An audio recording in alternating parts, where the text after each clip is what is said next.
Hello and welcome to Interpreting India. This season, we at Carnegie India are examining many of the challenges and opportunities that India will confront in the coming decade.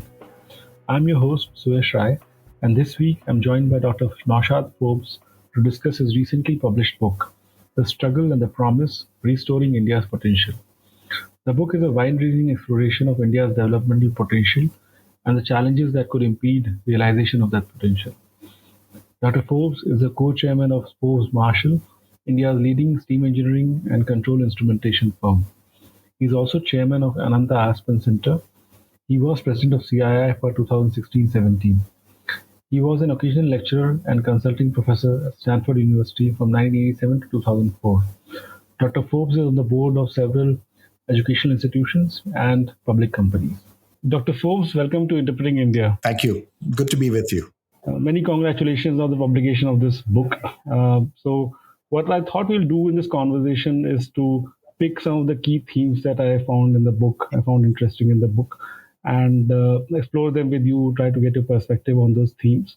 But perhaps we could begin with a big picture view from the book itself. The book's title, The Struggle and the Promise Restoring India's Potential, it implies that there's been some kind of a decline and therefore a restoration is called for.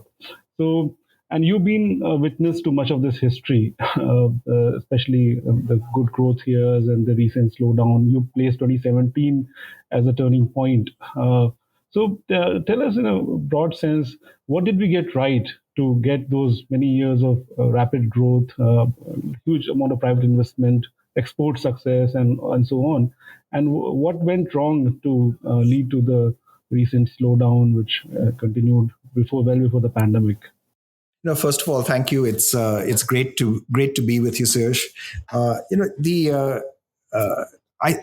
I came to the book from this real conviction that we're a country of boundless potential, and I felt this very much based on our experience post 1991. And I think from as I say in the book, 1991 to 2017, pretty well, every year saw India in better shape than the previous year. That each year saw us, there were bumps along the way, reversals and things that we did that we shouldn't have and so on. But each year broadly saw us in better shape than the previous year. I think there was an inflection in 2017. And some things started, at least in my perspective, being a bit more troubling. And I'll talk about that first. But before that, the progress we made from 1991 to 2017 was on many, many fronts. I mean, in particular, it was an unleashing of enterprise, a much more private sector driven economy. Our economic growth was the best in those years that it's ever been as a country, amongst the highest in the world. And India became one of the world's 10 best performing economies in that long period of 30 years, which is a very considerable achievement. If you look at the 30 years before 1991, India was not one of the world's best performing economies. We were in 1991, we were one of the world's poorest 20% of countries. And we moved up the ladder quite significantly in the years that followed. So there was an unleashing of enterprise, an unleashing of investment. Economic growth picked up. Exports grew dramatically. Exports and imports, both foreign trade grew dramatically. We went from foreign trade being about 15% of GDP to 55% of GDP in 2012, which was sort of the peak of our trading performance. Post 2012, things started to change. We had investment sluggishness. So private investment fell, growth in private investment fell quite substantially. We had trade start to fall as well. And post 2017, a couple more things changed. One, we started to become more inward looking as a country. There were several rounds of tariff increases where import duties were raised. And as any economist will tell you, a tax on imports is a tax on exports. And it was no surprise that as tariffs went up, export growth also tended to stagnate. And it's only this last year that we've seen a buoyancy in exports, which I hope will sustain and the growth will continue in the years ahead. Second, I think post 2017, up to then, there was a sort of retreat in a sense of the state. That there was less bureaucratic discretion year on year than there was the previous year. There seemed to be something of a comeback of bureaucratic discretion post 2017. And again, I see that as being somewhat troubling because I think it takes us back to a day when we were not a dynamic, vibrant economy. And then, of course, post 2020 with the pandemic, we saw a very substantial slowdown. Many countries in the world saw that slowdown as we each tried to cope with the pandemic the best way we could. And we're still recovering from that. Last year we saw growth bounce back, but we bounced back. We probably grew at about 8.5%, but it was 8.5% growth last year on a -7% of the previous year. So it was really recovering from the 2021 experience, which we're now finally back in absolute terms now where we were 2 years ago. So in a sense, we now have to make up for these 2 lost years to get back on a longer term, more vibrant growth path. And I think we'll have to look at all these three areas. We'll have to look at trade and the growth of exports and reducing import tariffs as a way of reigniting exports as an engine of growth. We'll need to look at how we can free the economy even more through reform programs and especially through, again, stepping back from greater bureaucratic discretion, removing that discretion, because that's ultimately what will deliver that more vibrant economy, and then seeing an increase in the generating greater employment. Again, we can talk about that a little later, maybe, as a way of then generating more investment in capex and so on to cope with a growing economy.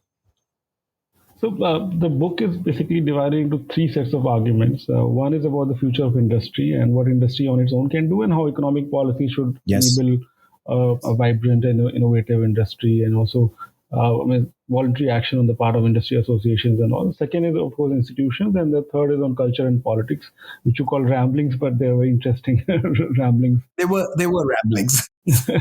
Yeah, I would disagree on that, but yes, I mean, you are the author, you have the luxury to call it whatever. Now, let's start with the first one, because I'm just drawing on what you just said, that we opened up to trade. Bureaucratic discretion was directionally reducing, so it wasn't perfect. We didn't have the state where the role of the state was properly defined, where it should be consistent with the capacity, but it was directionally reducing it. Anybody investing today would assume that 30 years later things will be better and make that investment.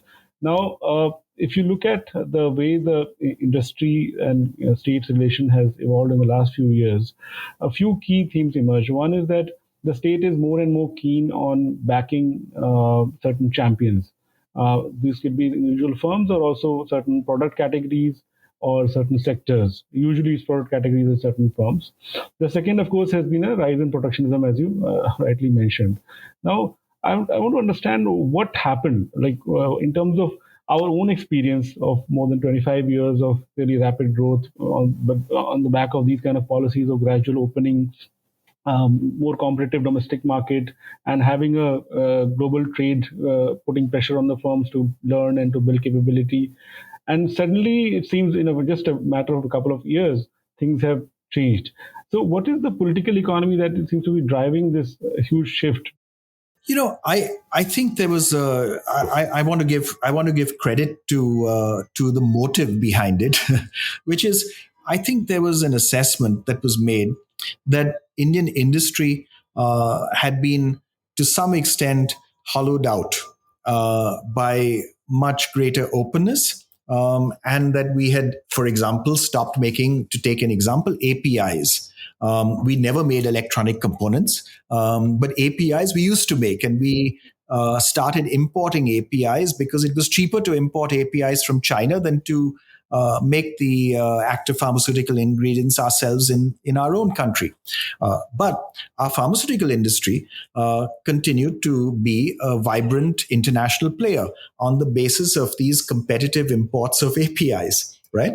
So I think there was this sense that there was this hollowing out that took place, and therefore there was a need then for things like the production linked incentive, the PLI scheme, as a way of deepening supply chains and bringing greater, deeper supply chains and engagement in the local economy.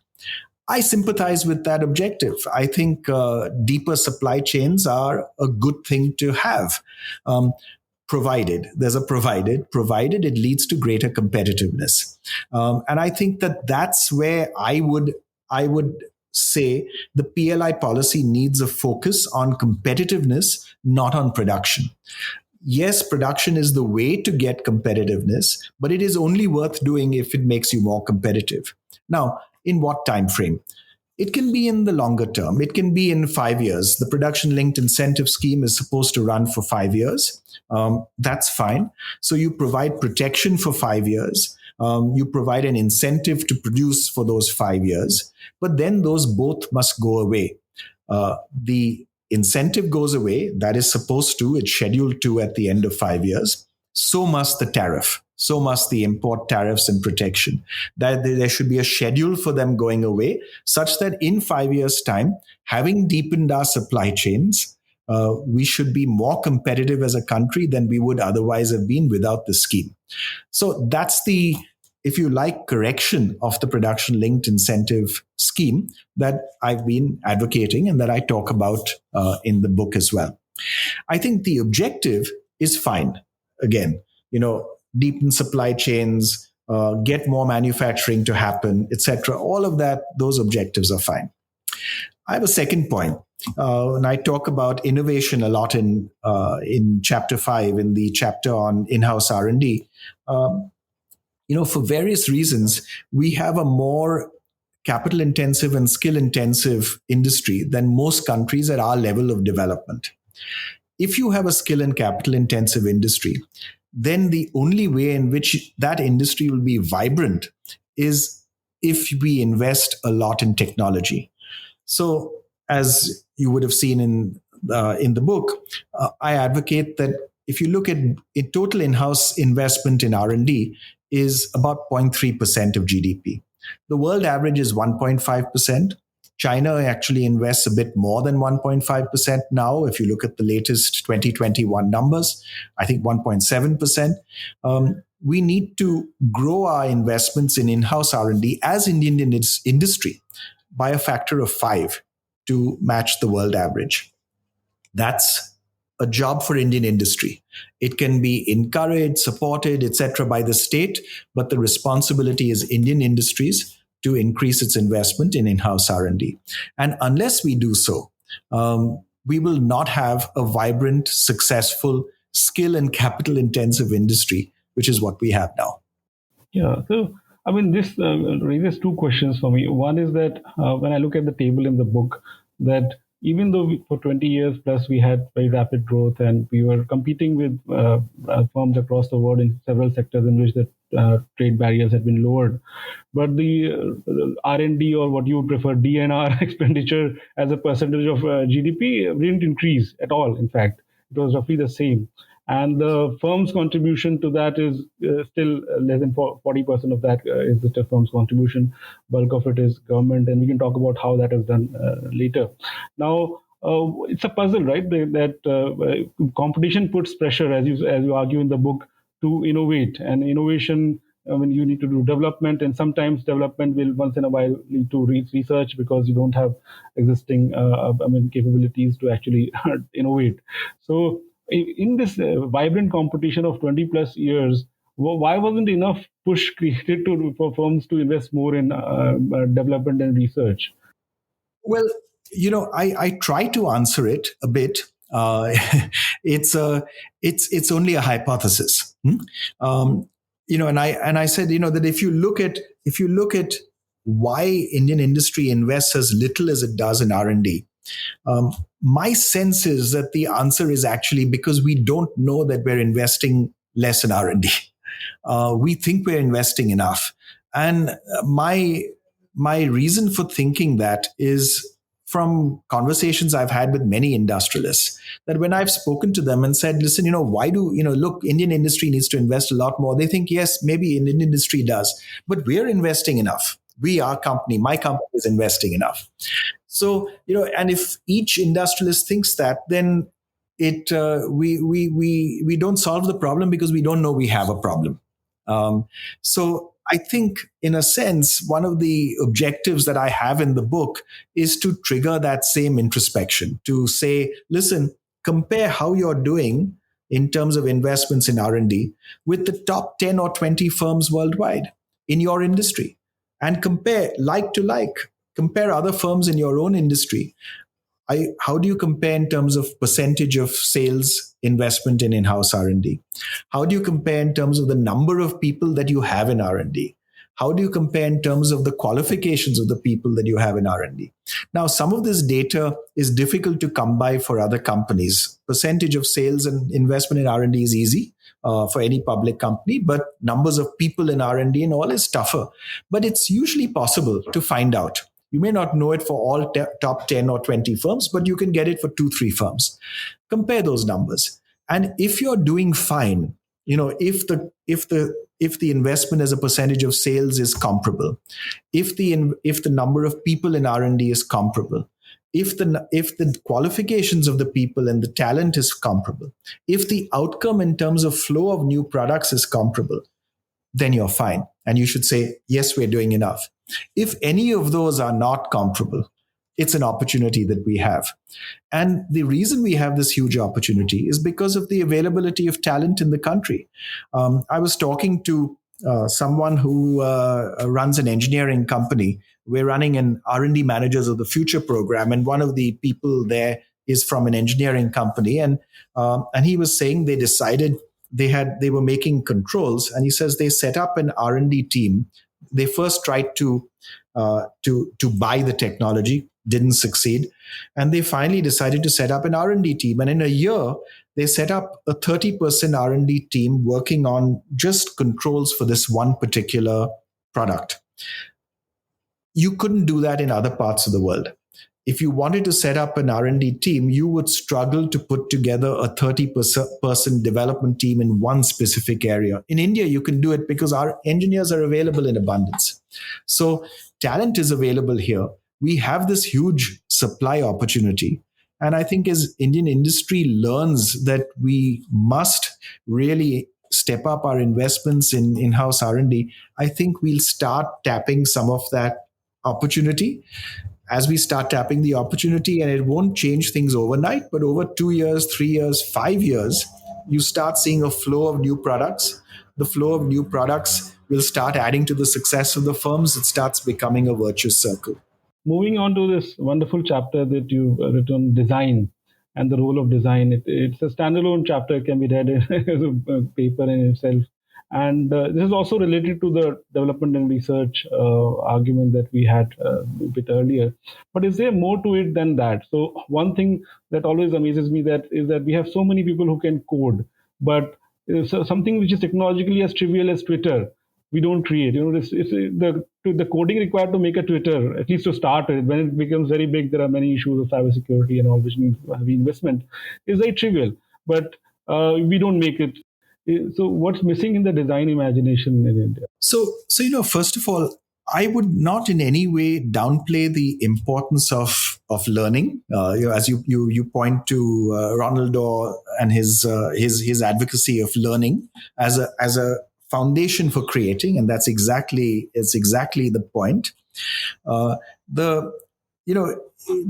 When we learn from what some other firm in some other part of the world has done and do it in India and do an effective job, and many of our unicorns have that model. You take You take a retail example, or you take a particular product offering or a service offering, and you customize it for India and you deliver it in a very imaginative way for India. That's a good design challenge. It's a good application of design in a and it taps into a very attractive market. That's a learning opportunity which we use, and we use design to deliver that learning opportunity and that learning to end consumers in a very successful way. I think that's great. We need more of it, not less of it. I think when you have enough of that going on, then at some point in time you start saying, okay, now what's the next step? You know, I can't grow any further by learning from what other firms have done. I need to now move into some creating. And when you start, in a sense, exhausting the learning opportunities, that's when the creating demands start growing. So we need enough of that learning to be happening on a widespread basis across all of industry. And applying within that learning framework, you can apply design very, very productively, very efficiently, to coming up with new services that are very imaginative and can be very successful in different fields. I mean, we have good examples of it. We need many more. No, just before we move on to the next segment of the book, one question regarding industry bodies, because you've been associated with CII for a long time and other bodies. So, what is the shift that you're seeing in the interactions of these bodies with government in the last few years? Because I was reading recently, CII's pre-budget submission had a major emphasis on increasing the PLI schemes, adding more rates of PLI. So, my point is this, that when industry interacts with government, it can talk about reform, market access, those kind of issues, or tariffs and or production. There's certain cognitive kind of limitation to how many things you can ask. I mean, there's a time constraint and all of that. Do you see a shift going on in the nature of interaction within industry bodies? Is the internal changes happening in industry bodies where more rent related discussions are taking center stage and other issues are taking marginalized? I think industry bodies reflect their member base, and the better industry bodies, and I would argue that CI is one of the better industry bodies, I think not only represent their member base, but they try to be one step ahead of their member base in terms of asking for those things and working on those things that is the future direction of industry. This was true of CI in 1991 when it advocated openness and openness to trade, particularly ahead of when a lot of its own industry members were and what they were saying. The Bombay Club and so on was saying, right? And it ended up proving itself right. It proved that that was right for India, that was right for Indian industry. That's what Indian industry in the long run benefited from. Um, I think the same is true now. I don't think the position of the industry body has changed. I think industry, you will always have voices that will argue for protection. You will have voices that will argue for greater openness. Unfortunately, the voices that argue for protection are usually louder, um, because the voices that want openness are already happily, successfully doing business all around the world, and they're not talking about the Indian market because they're doing business all over the place. So you don't hear them, unfortunately, enough in our public discourse. I think something that we can do better in industry bodies, and it's something we've spoken about in CI as well, is we can give voice, I think, much more loudly to those positive industry voices that want more openness, that want more engagement with the world, that want to export a lot more, that do not want to be protected by, from imports. I think we can give that section of industry a much louder voice than they currently have. Today, I think the voices that are the loudest are the protectionist voices. Now, moving on to the next segment of the book, I want to cover as much ground as we can so that the listener gets a flavor of the book and then goes and reads it. I have to tell you, I'm really impressed with how closely you've read the book and picked up on all the. So, Now, the question about institutions, right? I mean, there are, of course, dedicated chapters on higher education and public research where you're calling for basically a paradigm shift in the way things are done.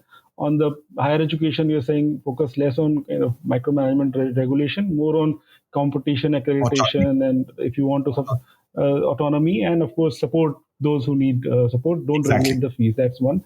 The other is on public research. It's I mean a big shift which is seen in the West anyway already, that do more public research through universities rather than these Yes. autonomous bodies. Both these are very big paradigm shifts, but very, I mean, sensible arguments in my view. My question to you is that what is the, so that is the vision you want to get there. What is the path to it? So CSIR is a large body, many autonomous institutions work under it. What is the transition path? Because the large political economy of these institutions, they get busy with themselves. They can protect themselves in some ways. Similarly, on higher education regulation, there is a political economy of that as well. So, how do we make progress? Like, what is the politically feasible next few steps to take in both of these? If we can talk about. It's a great question. The how do we get from here to there question. So let me start with the public research point. The public research point, I think, exactly as you said, the world does public research, not technological research, but scientific research in the higher education sector. Um, how do we get there? We've tended to do it in these autonomous R&D labs, like in the CSR system and so on. I'm not advocating that you close all the CSR labs overnight. It's not going to happen, right? But we should say that the end goal is that the CSR labs will eventually become technology assistance institutions where their equipment, etc., is available to industry to draw on and use for testing, certification, etc., right? And the scientists in CSR labs will end up in the university system. This is the end goal. Now, what's the next step? The next step, it seems to me, should be twofold. First, freeze the current budgetary allocation in nominal terms to the lab system, to the government labs. And whatever annual increase we normally provide by way of inflation, right, at least, use that and transfer that and make that available as a fund for the higher education system and for people in the higher education system to bid for, to write research proposals and get those funds.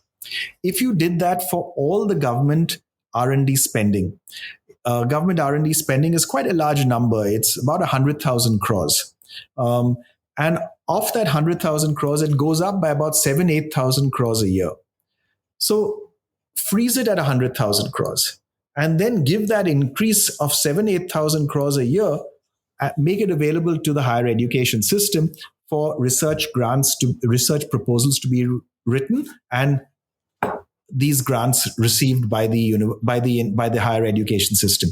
You can start by making it only available to the public education system. Even that is fine, but later on open it up more widely.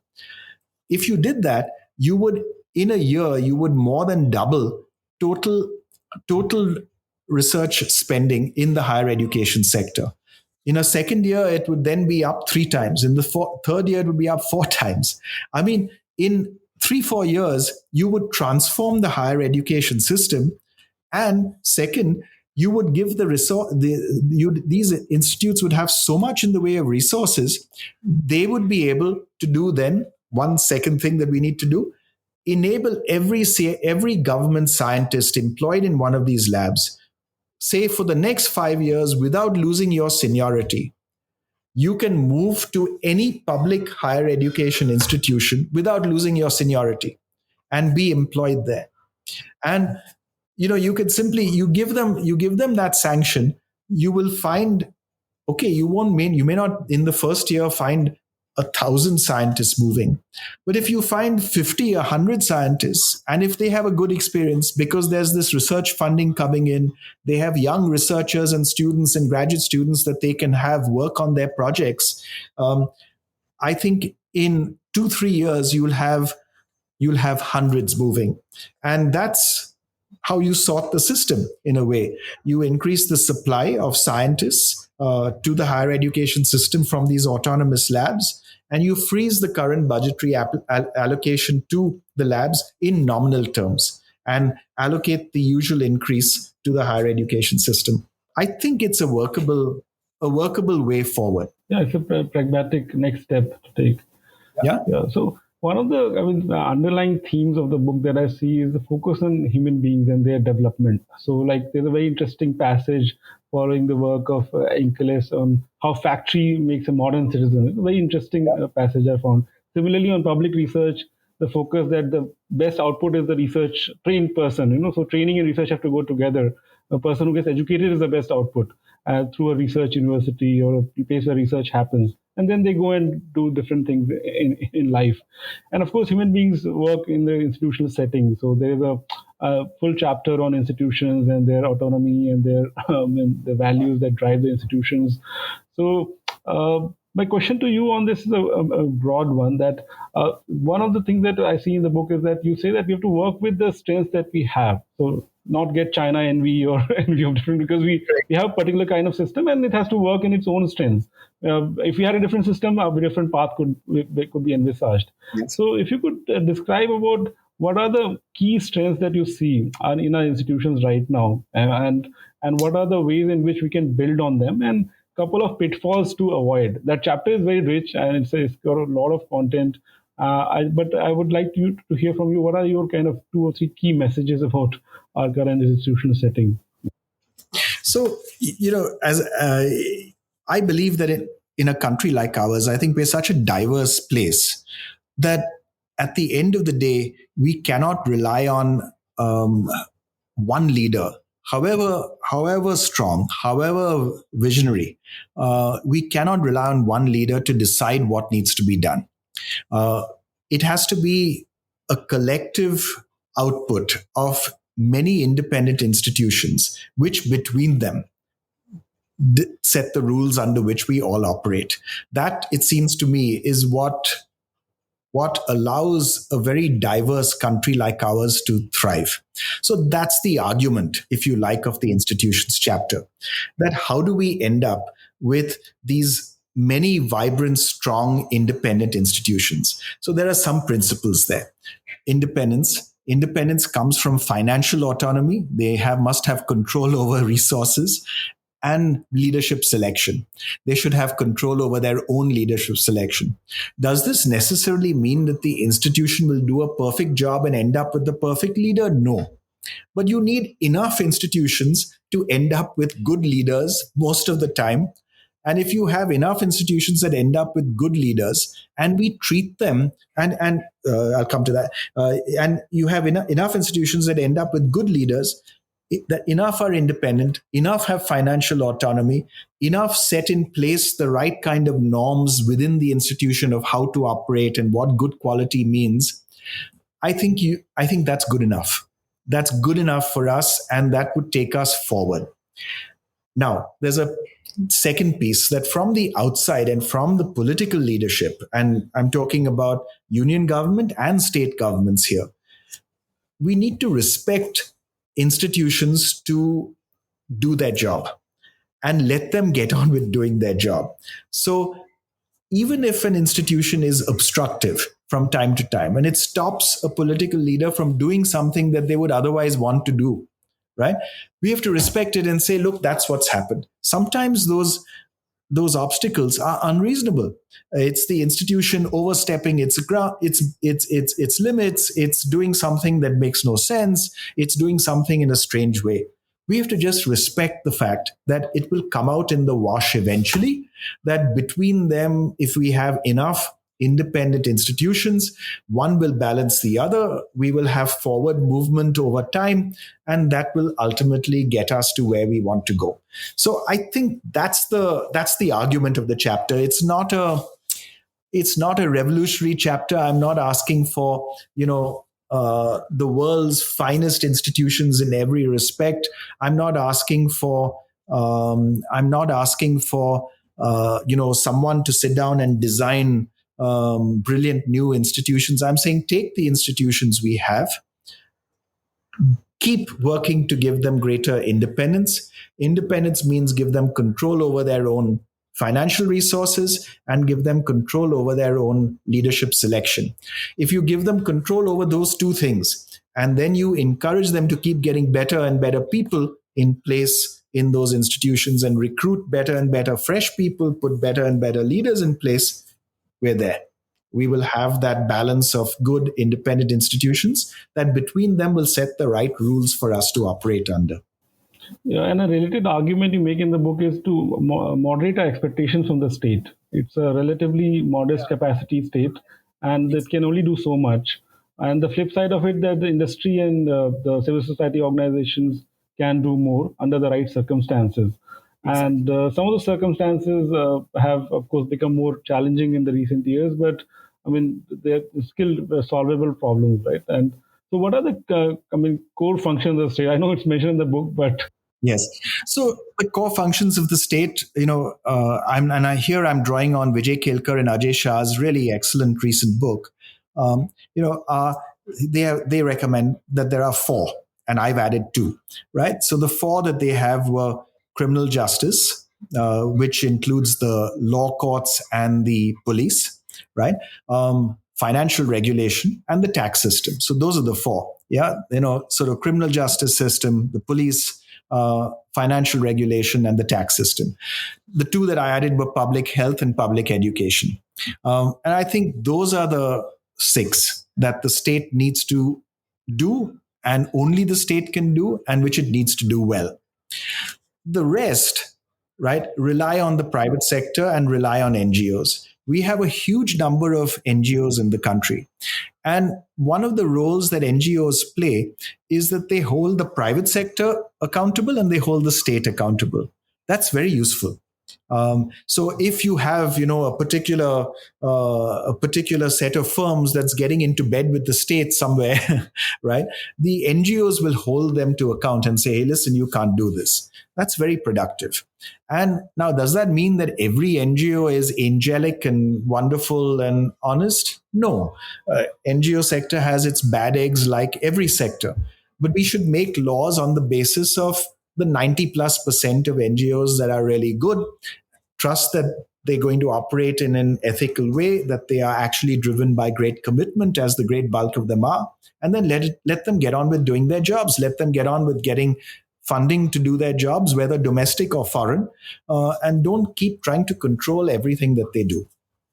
yeah. So now moving on to the final section of the book, which is the culture and politics. Actually, I really enjoyed reading these chapters, and yeah, I don't know why you call them rambling. I repeat myself. They're Well, there were lots of cartoons in it. Yeah, they were that's throughout the book, and uniformly archaeological cartoons, very good cartoons, and quotes, funny quotes, a lot of Woodhouse also. The culture chapter is particularly interesting because it basically goes into the foundations of how societies respond to policies, how different institutions work in different social and cultural settings.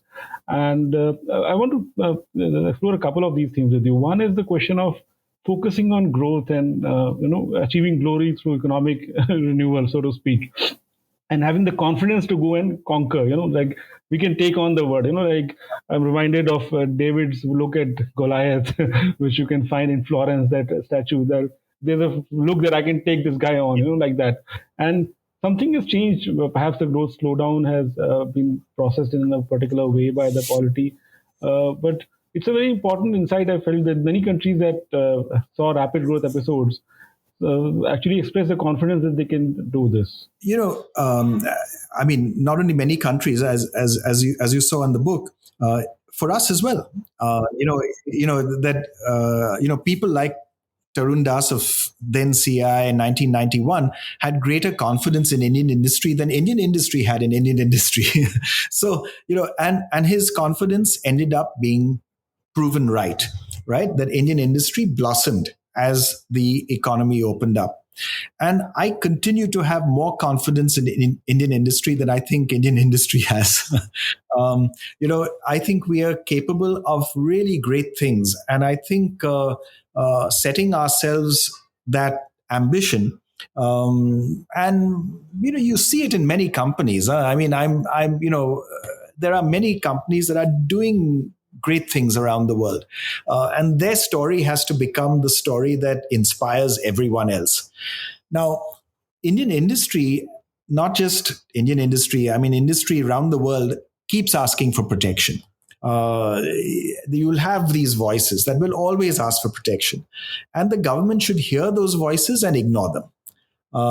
It should say, listen, what's in the national interest is opening up, tariff reduction.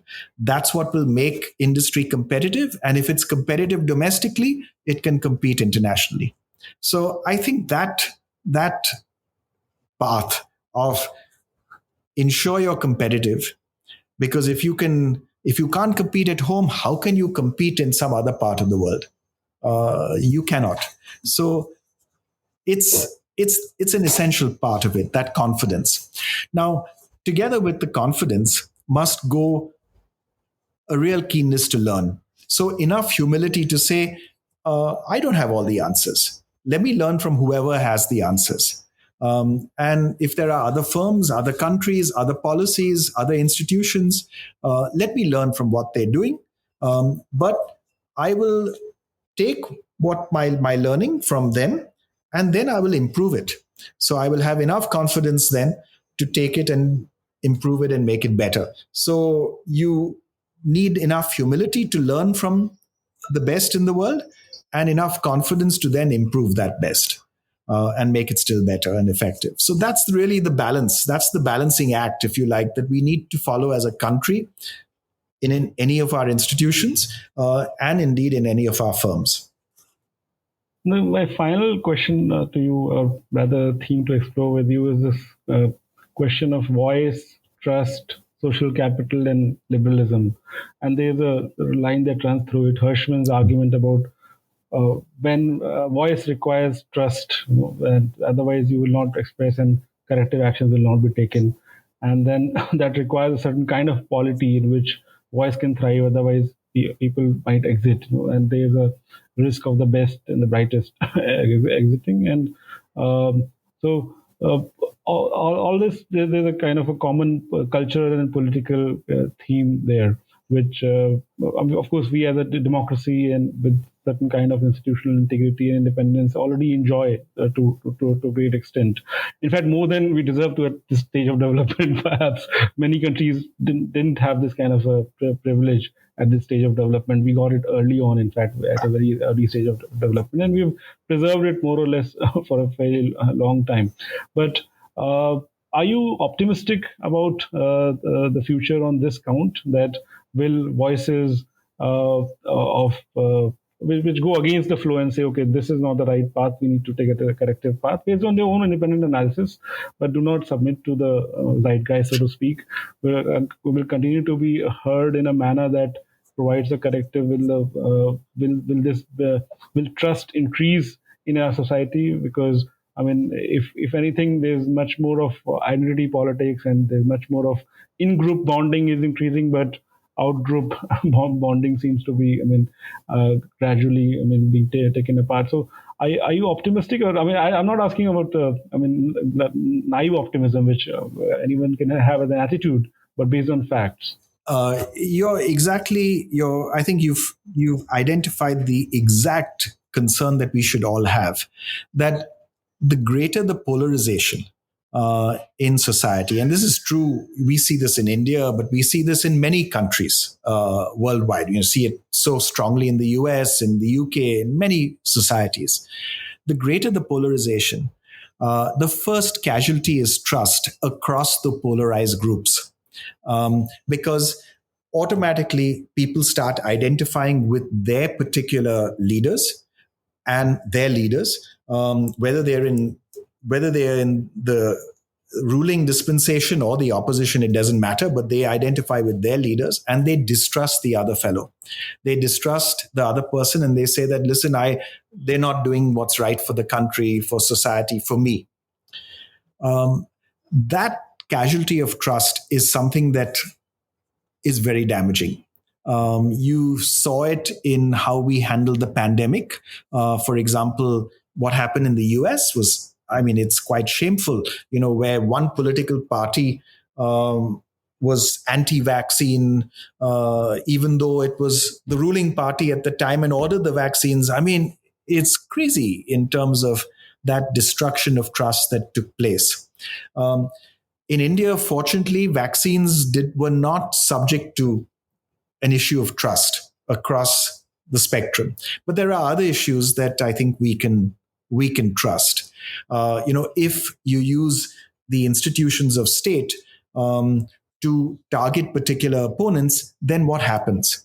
The opponent starts saying, "I don't trust those institutions," and when they come into power, they will use the institutions of state against the current people who are in power. I mean, you destroy trust in those ways. So I think a polarized society in polity is very damaging, and it's indeed the biggest concern that I have for the use of voice.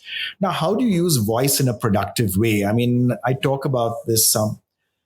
I think we have to increasingly see dissent as something that's positive. It doesn't mean that if we hear someone and understand them, it doesn't mean that we have to agree with them. Um, we should argue back, but use discussion as a way of dealing with voice. Not Don't use suppression, because if you suppress voice, if you even target voice, you won't get voice. The voice will get silent. But then you have the other response, as you pointed out, and that Hirschman talks about, that instead of the voice option being used, people will use the exit option. And the exit option may take the form of exit emigration. It may take the form of don't invest, or it may take the form of I will just be quiet and not do anything or say anything. None of those are particularly useful for us. So I think we should be encouraging voice.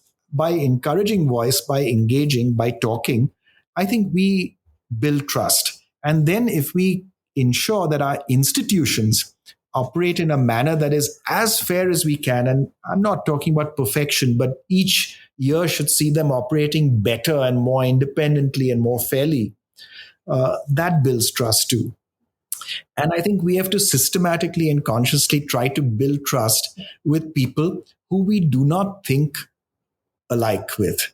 Um, Now, I'll let you in on a secret. One of the things that I try to do is I subscribe to um, a couple of newspapers, online newspapers, that are diametrically opposed to what I actually believe. Um, I won't tell you which they are, but but they diametrically, and I force myself to read them every day, because I said that, listen, if I'm advocating that you must not be polarized, then I can't only read the things that I agree with. Otherwise, I'm just as bad as anyone who's polarized. So I force myself to read the stuff. I don't enjoy it. Um, I have to say, but it's the only way I know to actually try to engage across different groups. And as I read this, I sometimes find things that I agree with, and I say, yeah, there's a point here. And I think the moment you say that there's a point here, there's progress that happens, and there's greater trust that I've started now developing for people on the other side of the debate. Yeah, and I mean, this is, of course, one of the duties of a good citizen in a democracy, to listen to other voices and understand and maybe find something to agree with and even disagree in a reasonable and moderate way, and to express one's voice in a measured and analytical and a humorous way as well. And that's exactly what you've done in this book. And thank you so much for writing this book, Dr. Forbes. And I really enjoyed reading this book, and I learned a lot from it. And I hope to build on this learning and read some of the readings mentioned in the bibliography as well. Thank you so much for taking time to talk to us today. Thank you. Thank you very much, Suyash. Thank you. I enjoyed the conversation very much, and I deeply appreciated your really close reading of the book. And thank you. That was wonderful. Thank you.